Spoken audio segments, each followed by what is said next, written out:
have another story that you've been following, Pat, and this is the group that oversees the Capitol, the 3-year Capitol restoration. They're asking Minnesotans to take an online survey. They want to find out what you think about the art in the state capitol. The survey raises questions about Capitol paintings that can be considered offensive today. So they include an image of Minnesota soldiers firing into an Indian village and inaccurate depictions of Native American dress.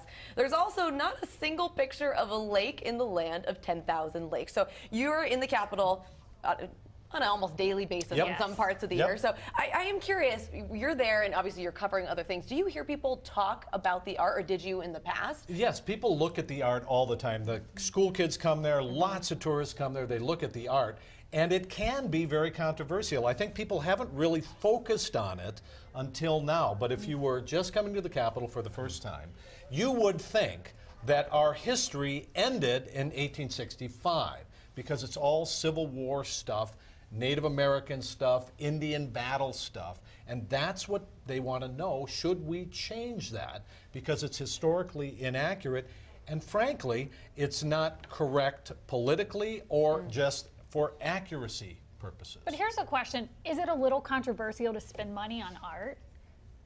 I say no.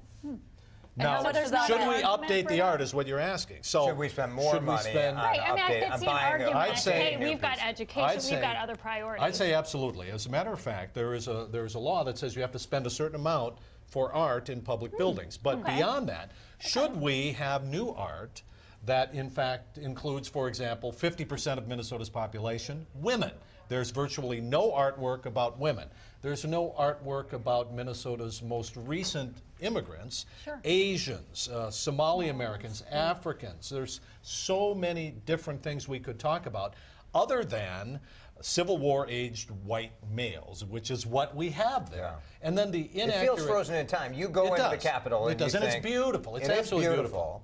But then there's also all these governor portraits, which I think the contemporary portraits are interesting to people. You think those could go? Get rid of them. Boom. Yeah. So that's one of the questions. That's one of the questions. Should they get rid of all of the governor portraits? What do you think? Or put them in one location? Well, some states rotate them in and out based on the time. Yeah. But should we remove all of them except, I don't know, Jesse Ventura? Let's leave Jesse in there. I see that all the time. School kids, where's Jesse? That's who they want to see. Do you think that this survey is a good idea? Because I feel like whenever you start to get, the public's opinion on something, we can get into kind of this downward spiral of political correctness, and everyone has their opinion of what they want. Yeah, I think it's a great question because is it about being politically correct, or is it just about being correct? And should we update what we do at the Capitol? This is one of the state's most beautiful art museums. How about getting some new art? I will say the survey is very interesting. I took the whole thing and really enjoyed it. So we have a link to it at WCCO.com/links. You should take it because it makes you think about, like, what do we value in this incredible What's space? Minnesota's story? Yeah. I like that. You also said it took about 20 minutes? It did. Out of your busy day? Well, I love art. I love art, and I love that Capitol building, so absolutely well worth the time.